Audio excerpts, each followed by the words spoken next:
Hello and welcome to Ageless Rock, a channel for megalithic fans with megalithic lens to see megalithic sites from a megalithic perspective.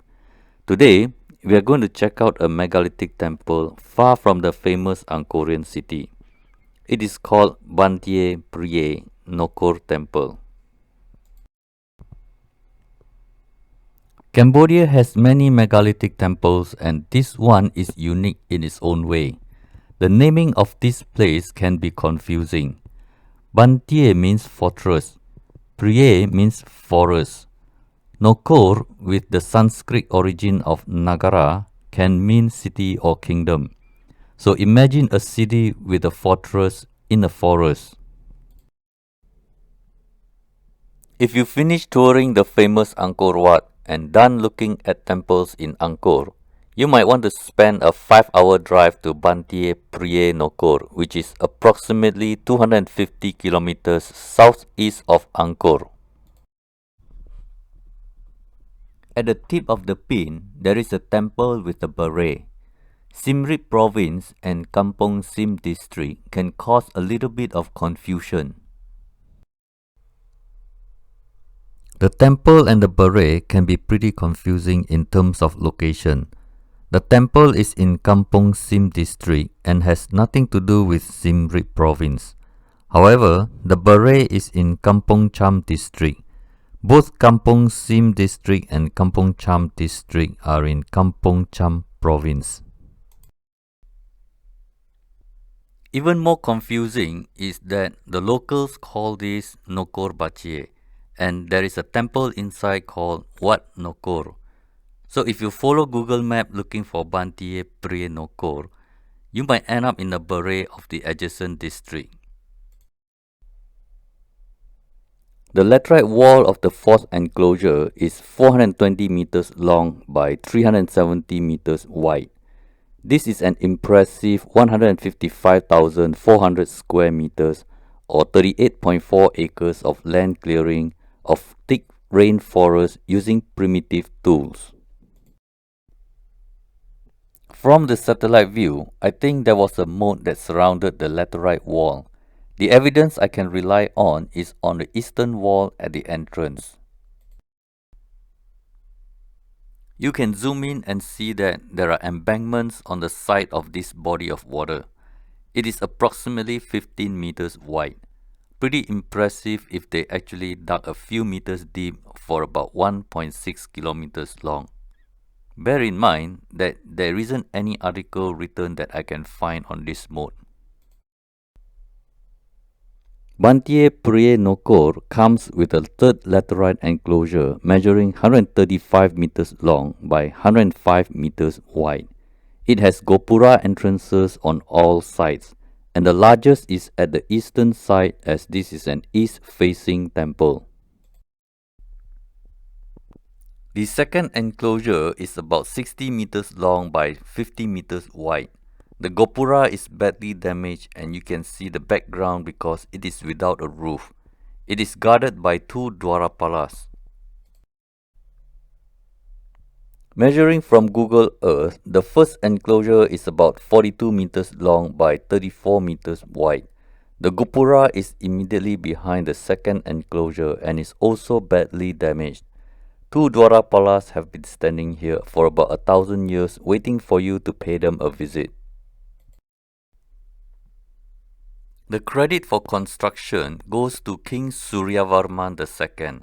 He is also the one who started the construction of the world-famous Angkor Wat. This largest temple complex in Kampong Cham province is also believed to have been a headquarters of King Jayavarman VII during his empire expansion. This temple is strictly a megalithic temple built with black sandstone. It is different from the rest because black sandstone is rare and harder to work with. So you can imagine, if this is humanly possible, it has to be as challenging as possible. Banteay Prei Nokor is not only unique because it was built using black sandstone, but also because modern temples were built in and around this archaeological site. The modern Khmer architecture is always in your way when taking photos of original ancient Angkorean architecture. The ruins were in such a mess that when the statues were rediscovered, archaeologists had a hard time trying to determine where the original place of these artifacts should be. Over time, modern temples and statues were built all over this place. You can see from this view that the Dwarapala is not guarding any entrance and the two Naga balustrades are supposed to be at the beginning of railings of a bridge or causeway instead of on the ground. Many were found impossible to relocate to their original position and were just grouped together at the entrance as if waiting for looters to claim them. Many artifacts ended up in museums locally and abroad. This temple was originally built as a Hindu temple by King Suryavarman II, but converted to a Buddhist temple by Jayavarman VII. But the modern architecture with colorful drawings seems to take center stage nowadays as a cool and peaceful place not only to meditate. It is also a quiet place to hang out and sleep. The antiquity of this monument as an archaeological site did not bother them as much as the sacredness of the sanctum. This place is clearly more valued as a place for devotees rather than a place for archaeologists. This combination of a modern vihara and an ancient Hindu modified Buddhist temple received a great welcome by the locals back in the 1990s. Whether you agree or disagree to this modification on a layout as old as 1000 years old, we all can agree that it is too late and is part of history now.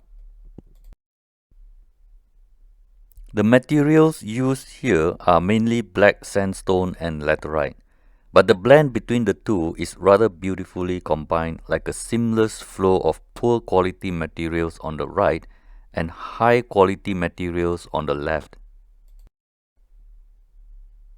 It is like a weird combo where you build yourself a simple modern house with 4 walls, but 2 of the walls are made of bricks and the other 2 made of stones. I wonder why a material half the density would be used if the intention was to make it last 1000 years. Another mysterious feature is the rectangular holes all over this site. It is generally thought as a hole for beam, if there is a wall facing the hole, but that is rare and mostly are just random in size and location, only appearing at megalithic sites around the world. This temple was, in my opinion, built by an unknown civilization. Look at the corner of this section. It was definitely stacked with rectangular blocks but had the corners removed just like it was made of clay. Look at the obvious gap on the left in red dotted line versus the very reduced gap in yellow dotted lines on the right. If carving stone is hard, then there must be a reason to chip away the corners. I am inclined to believe that there was a tool that went through up and down to remove the corner. That is why the gap on the left is more crude and a lot less than the gap on the right, which seems more smooth, and a gap that almost hard to see the line. I have a feeling that the tool used to create these stones out of bedrock from an unknown quarry had the ability to deal with black sandstone like it was made of clay. There are many towers stacked polygonally, tight-fitting all the way to the top, and you cannot even slide a piece of paper through. These are extremely hard to do, if possible with just ancient soft chisel, but yet today we struggle to understand how it was done. There are many water tanks here, and I can assure you they are not for agriculture. There are 2 huge water tanks as you enter from the south. There is a big water tank with modern fencing around the perimeter. There is a big water tank on the north within the third enclosure. There is another big water tank on the south within the third enclosure as well. There is a big water tank as you enter from the east. From an aerial view of the map, I think there is a possible enormous water tank on the southeast corner as well. While the layout seems like an out-of-place design of an advanced civilization, the water tanks seem to be random in shape and size. With a Prei measuring 950 meters long by 480 meters wide, a total area of 456,000 square meters of trees were chopped off and dug a few meters deep.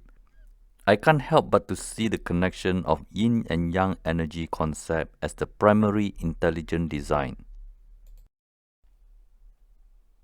With a total land area of 611,400 square meters, tilted in a straight line at 5.5 degrees up north, it would be impossible for people in the entire Cambodia to have no clue until today why it is like that. Well, that's all for today. I hope you enjoyed this short presentation on the mysterious black sandstone temple called Banteay Prei Nokor Temple and the Prei. See you in the next video and have a wonderful day. This is Berniong signing out. Lehai.